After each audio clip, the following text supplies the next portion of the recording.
ఒక్క నిమిషం. ఓకే. ఖుషి వస్తుంది, నార్మల్గా బిహేవ్ చేయి. ఏమైందిరా? నిన్న సడన్గా వెళ్ళిపోయావు. మెసేజ్ చేస్తే రిప్లై లేదు, కాల్ చేస్తే లిఫ్ట్ చేయట్లేదు. ఏం లేదు, చిన్న ఎమర్జెన్సీ. మొబైల్ సైలెంట్లో ఉంది, అందుకే చూసుకోలేదు. ఇప్పుడు ఓకేనా? ఓకే. ఫేస్ ఏంటి అలా ఉంది? నైట్ ఫుల్లా? నీకెలా తెలుసు? వాడి ఫేస్ చూస్తే నాకు అన్నీ తెలిసిపోతాయిలే. నిజంగానే తెలుసుంటే బాగుండేది. ఏ లేదు, పదరా. విజయ్, తను ప్రసాద్, తిను ఆర్య. Nice meeting you. మీ గురించి చాలా చెప్పింది బాస్. ఇన్ఫ్యాక్ట్ మా ఇద్దరి డిస్కషన్లో మా గురించి కంటే మీ గురించి ఎక్కువ మాట్లాడుతుంది తను. కూర్చోండి boss.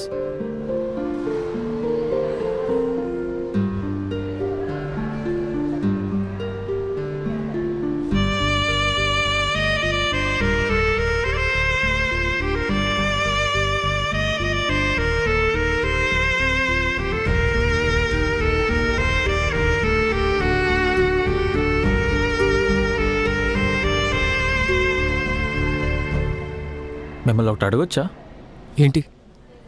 Tell me about your friend.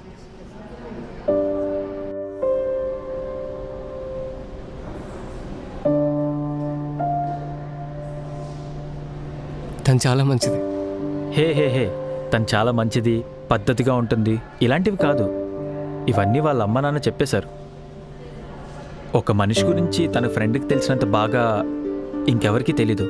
ఒక ఫ్రెండ్గా చెప్పు. తను చాలా త్వరగా కోపం వస్తుంది, అరుస్తుంది, తిడుతుంది. కానీ వెంటనే తనే వచ్చి సారీ చెప్తుంది. ఊరికి ఏడుస్తుంది. అలా అని వీకేం కాదు, చాలా మొండిది. ఏదైనా అనుకుంటే అయ్యేంత వరకు వదిలిపెట్టదు. తనకు అబద్ధం చెప్తే నచ్చదు, కానీ తన వంటల గురించి నిజం చెప్పినా అసలు నచ్చదు. తన మాటే వినాలి అనే ఈగో ఉండదు. తన మాటలు వింటూ ఉంటే చాలు తనకి. సింపుల్గా ఉంటుంది, చిన్న చిన్న విషయాలకి ఆనందపడుతుంది. గొడవ వస్తే తనే తగ్గుతుంది, ఇబ్బంది వస్తే తనే అడ్జస్ట్ అవుతుంది. సింపుల్గా చెప్పాలంటే you are very lucky to have her in your life. ఇవన్నీ ముందే చెప్పుంటే మా అమ్మ ఎదురుకట్నం ఇచ్చి పెళ్లి చేసేది. క్రేజీ.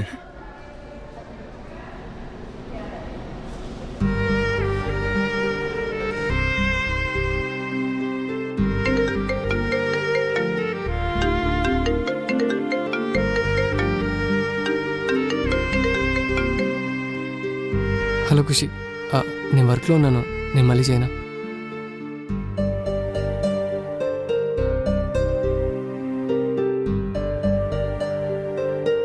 రే, ఈరోజు సండే కదా, మూవీకి వెళ్దామా? నేను ఊరొచ్చానే. అదేంటి సడన్గా? అమ్మ ఎప్పటి నుంచి అడుగుతుంది, నాకేమో ఇప్పుడు కుదిరింది. ఓకే.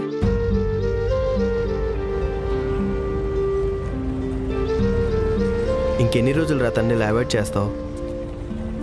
ఒకప్పుడు తను బాధపడితే చూడలేకపోయేవాడిని, కానీ ఇప్పుడు తను వేరే వాడితో హ్యాపీగా ఉంటే నాకెందుకు ఎంత బాధగా ఉంది.